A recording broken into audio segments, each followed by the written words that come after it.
Assalamualaikum warahmatullahi wabarakatuh. Perkenalkan, nama saya Devia Putri Augustin, mahasiswi dari Universitas Dianusantara. Saya akan mempresentasikan tugas besar dengan mata kuliah Audit Internal dengan judul Sistem Pengendalian Internal berdasarkan Committee of Sponsoring Organization of the Treatway Commission atau COSO beserta kasus. Definisi pengendalian internal. Definisi ini merujuk pada berbagai standar dan pedoman, termasuk standar pengendalian internasional yang dikeluarkan oleh Committee of Sponsoring Organization of the Treatway Commission, serta standar serupa lainnya.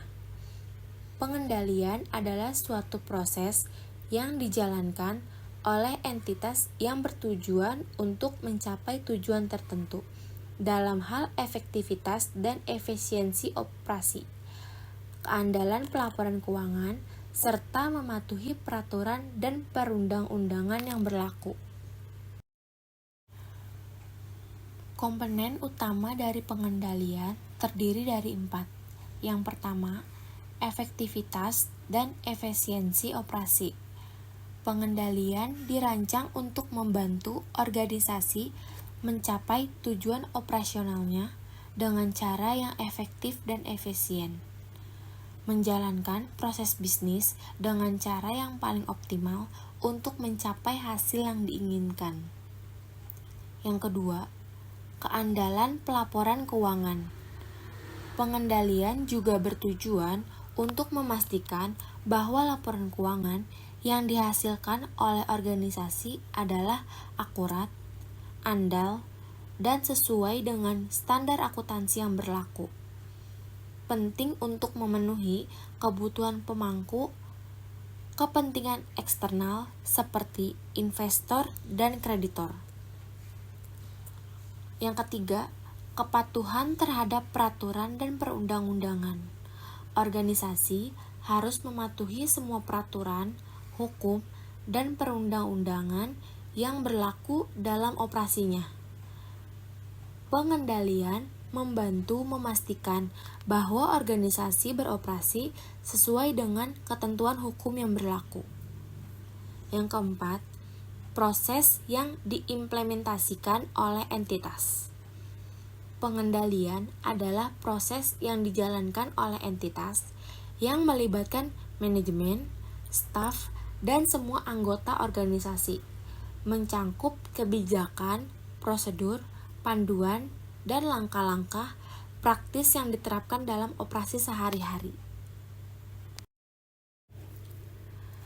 Kasus fraud korupsi di Indonesia. BUMN atau BUMD. Indeks Persepsi Korupsi (IPK) Indonesia mengalami peningkatan dari 32 pada 2012 menjadi 40 pada 2019. Tetapi selama pandemi COVID-19 pada 2020 dan 2021, IPK kembali menurun menjadi 37 sampai 38, bahkan berada di bawah Vietnam. Hal ini menunjukkan bahwa upaya anti korupsi di Indonesia belum lebih baik dibanding negara tetangga, termasuk Vietnam dan Singapura.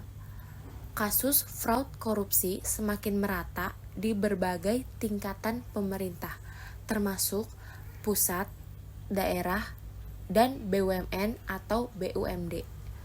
Tertangkapnya salah satu hakim agung dalam kasus korupsi mengguncangkan proses penegakan hukum tertinggi di Indonesia dan menyatakan keprihatinan terhadap situasi ini. Berbagai kasus korupsi mencangkup penyalahgunaan kewenangan penyelenggaraan pemerintah seperti penyerobotan lahan, korupsi perizinan pertambangan Bupati Kota Waringin Timur, dan kasus korupsi pada PT Trans Pacific Petrochemical Indotama sekitar 37,8 triliun.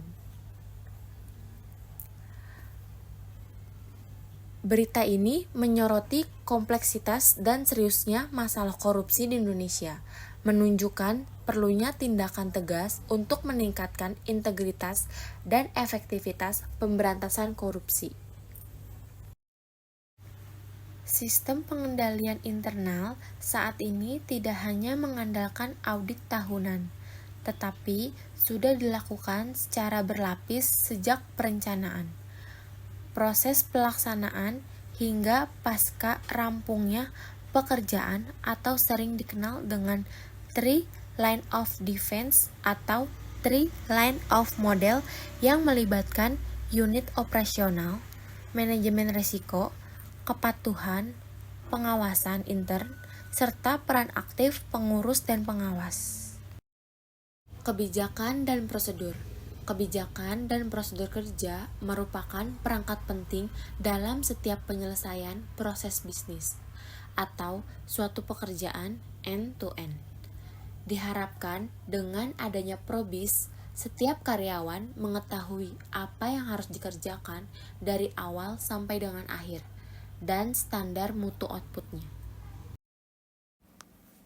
Menjaga kelangsungan sertifikasi ISO 9001 tersebut dilakukan audit mutu internal dan audit surveillance oleh lembaga sertifikat independen.